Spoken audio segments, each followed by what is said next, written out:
Hello and welcome to Arno Illic's channel. My name is Cindy Bajla. I'm an executive coach who works with leaders to help them make decisions with confidence and clarity.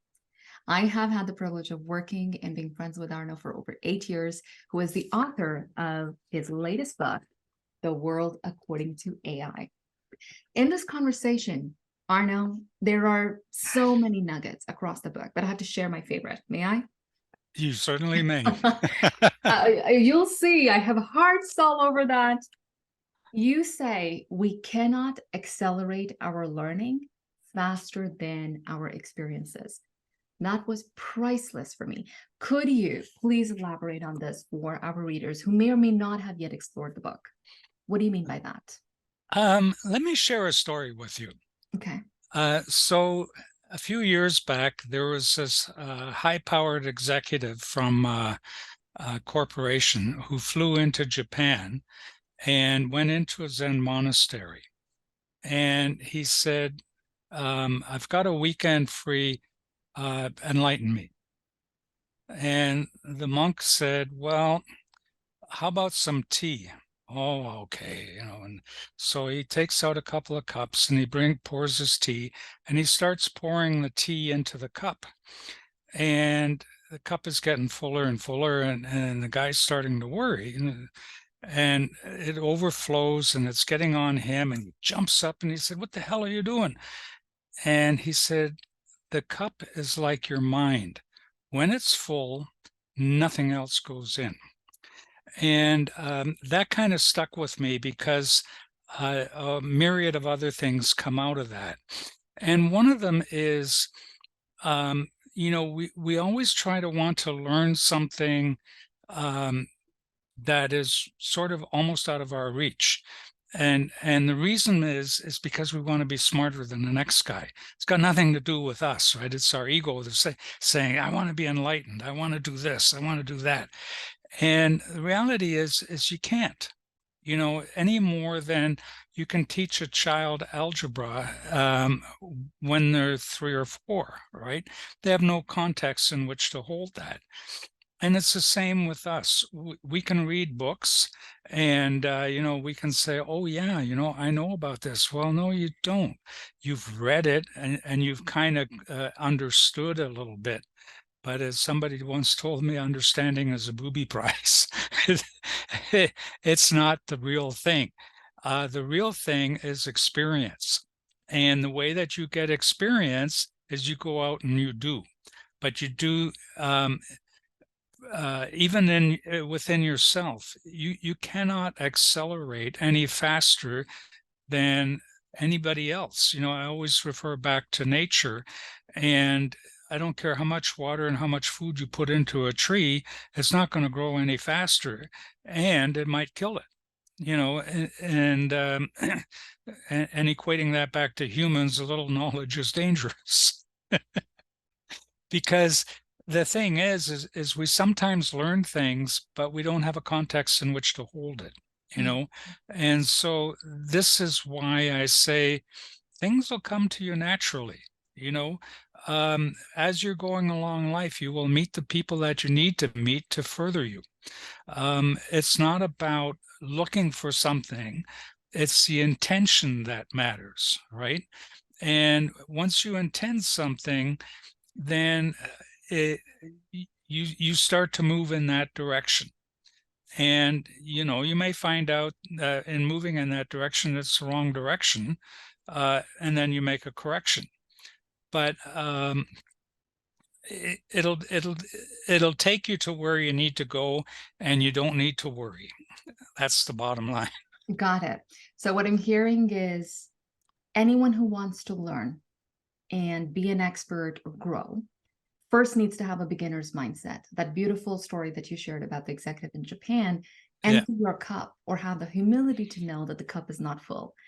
Right. Once that precondition is taken care of, the second thing you talked about is you need a context to make sense of the information. There are books behind you, there are books behind me, we're both readers. But the invitation that Arno is making with that conversation is when you read these different topics, check how you can apply it in your life. Because the ultimate goal is not just purchase the book and read it and then forget about it. but application will come from experimentation. So Arno, tell me a little bit more, because there are two different examples that you use in the book. One was about the bicycle, and you can know how to ride the bicycle, but you don't know what your experience will look like. So tell the readers or listeners more about Yeah, essentially, what I was saying about that was it doesn't matter how many books you read on bicycles. At the end of the day, um, if you've read, say, 4 books on bicycles and you hop on a bicycle, you'll probably fall off because what you read only points you in a direction, right? And that piece that actually requires you to balance and so on, that's different. And you can't, the moment, well, let me go back a bit. When I was growing up and I was learning to ride a bicycle, a two-wheeler, my dad used to hang on to the back of my seat to keep me steady. And then one day I turned around and he was way back there and I was driving. Wow. But the thing is that transition that happens from not riding to riding, that's the thing that's not explainable.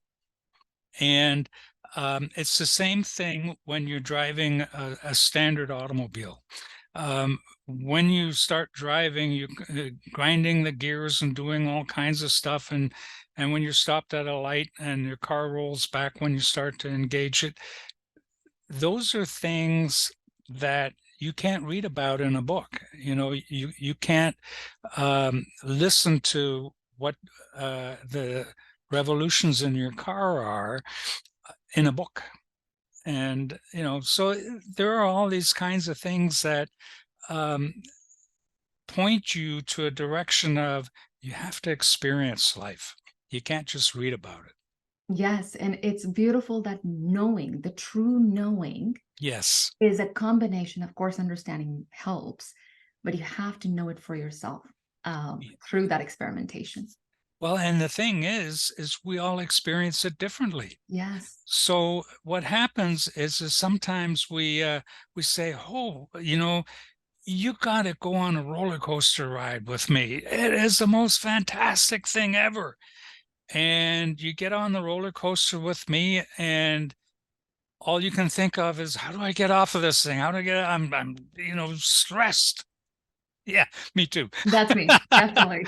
But the thing is both people experience the same thing in Mhm. that they both ride a roller coaster, but they have very different experiences about that. Yeah. Right? What an incredible, and that's why this is my absolute favorite nugget, one of the many from the book. Because I think it gives perspective about nobody knows the absolute truth. Mm, We may have had the same experience, but our interpretation and our lived experience may be completely different. And then true. there's so much more to, from a coaching perspective and my work side. It's how you differentiate yourself is by doing Yeah. and figuring it out for yourself. Like, you have to act your way to change rather than know your way and get there. So thank you for sharing this nugget with us today. Really appreciate that. For anyone who has not purchased the book yet, there are many such nuggets. And here's the fascinating part. When you read a nugget and you decide to experiment with it, it may be neat for you to come back and read that section again, because now your interpretation and your experience of that nugget will be very different. We would love to hear, Oh, so true. right, in the comment section, or if you haven't purchased the book yet, you can access it at Amazon or Goodreads or at Barnes and Noble stores in the US. Arno has put his heart and soul in sharing his stories, and he would love to hear what you have to say and how it resonated with you. It's important for me to hear what you have to say, and I don't expect everybody to, hearts and roses and that kind of thing. But that's not the point of the book either. The point of the book is to have you think. Yes. So let's jump on that invitation and use the book to do some thinking. Thank Thank you. you so much for tuning in. Thank you. Thank you, Arno.